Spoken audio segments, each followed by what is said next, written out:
A paz, pastor. Pastor, por que o apóstolo Paulo chamou Ananias de paredes branqueadas? Aleluia, louvado seja o nome do Senhor. Irmãos, vamos à palavra do dia que se encontra no livro de Atos, capítulo de número 23, versículo de número 3, que nos diz: Então Paulo lhe disse: Deus te ferirá, parede branqueada. Tu estás aqui assentado para julgar-me conforme a lei, e contra a lei me mandas ferir? Irmãos, a Bíblia, através de suas traduções, nos trouxe esta palavra, parede branqueada. Uma palavra do grego, kekonia mene, do verbo konial, branquear, caiar, ou pôr branqueada. Antigamente, irmãos, as paredes das casas eram pintadas a cal, dissolvidas em galões de águas e passadas nas paredes com buchas. Por isto, paredes branqueadas.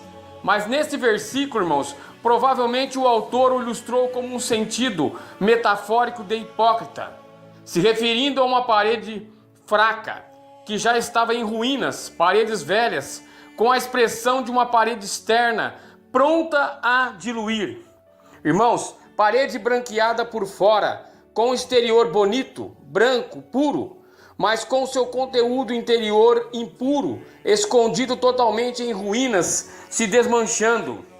Irmãos, até Jesus usou este termo se referindo aos fariseus do Sinédrio, que se assemelharam aos sepulcros caiados ou branqueados, bonitos por fora, mas podres por dentro. Mas o porquê de Paulo surgir com esta palavra? Sabemos que o livro de Atos foi para orientar a igreja primitiva em sua missão. E sabemos que o próprio Espírito Santo capacitou os apóstolos para propagar o testemunho de Jesus a todo mundo, principalmente os gentios, onde o Filho do Homem, irmãos, levou a graça a todo homem diante da terra. Paulo, em sua defesa diante do Sinédrio, precisava criticar a plateia que estava diante dele com um discurso em que o faria ter liberdade e expressaria toda a sua comunicação, irmãos, em sua defesa. Fazendo tais expressões em suas palavras, ele atiçou o povo fariseu contra os saduceus, que não criam na ressurreição, e causou tal confusão. Esta confusão, irmão, serviu para dar a ele, naquele dia, um grande livramento de morte, pois queriam a todo custo matá-lo. Mas naquela noite, já retido em seu cárcere, o próprio Senhor se manifesta a ele e o anima com palavras, revelando a ele que iria dar seu testemunho também em Roma. No entanto, Paulo já estava seguro com a soberania de Deus e nada o temia. Já os judeus, mais de 40 deles, haviam jurado de morte a Paulo e estavam até fazendo jejum pela sua morte.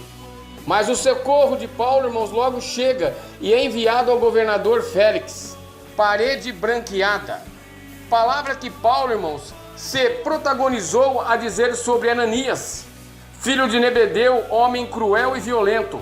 Exerceu o ofício de sumo sacerdote entre 48 e 59 depois de Cristo, mas foi assassinado pouco antes do início da guerra contra Roma, 66 e 70 depois de Cristo. Paulo corajosamente, irmãos, olhou para aquelas pessoas diante do Sinédrio e começou o seu discurso se defendendo, usando de suas palavras, mas o sumo sacerdote, porém, deu ordens para que batessem em sua boca. E Paulo chama de parede branqueada e ainda diz: Deus o julgará. Notemos, irmãos, que em Mateus 23, 27 e 28, os túmulos eram pintados de brancos caiados. Aqui Paulo estava fazendo uma homenagem a este homem, o chamando de maneira mais adequada. Pois Ananias estava ali, irmãos, para julgar segundo a lei e segundo a lei judaica. Paulo tinha o direito, irmãos, a um julgamento justo, que declarasse que ele era culpado ou não. Não que apanhasse antes do tribunal ou punir. Seria muito difícil Paulo escapar daqueles homens. Houve a necessidade, irmãos, de Paulo ter muita astúcia para mover aquela multidão. Quando Paulo arrumou toda aquela confusão entre os fariseus e os saduceus, Paulo pôs fim a seu julgamento. A confusão foi tanta, irmãos, que o comandante temeu que Paulo fosse por eles despedaçado, e assim resolve tirá-lo daquele lugar e guardá-lo em uma fortaleza para a sua proteção. O certo é, irmãos, que Paulo conseguiu inesperado a seu favor, parede branqueada. E hoje, quantas paredes branqueadas passam por nossa vida? Pessoas cheias de ódio, rancor, incrédulos, conhecem até a Bíblia, mas seus corações não tiveram mudanças, não se converteram e sim se convenceram.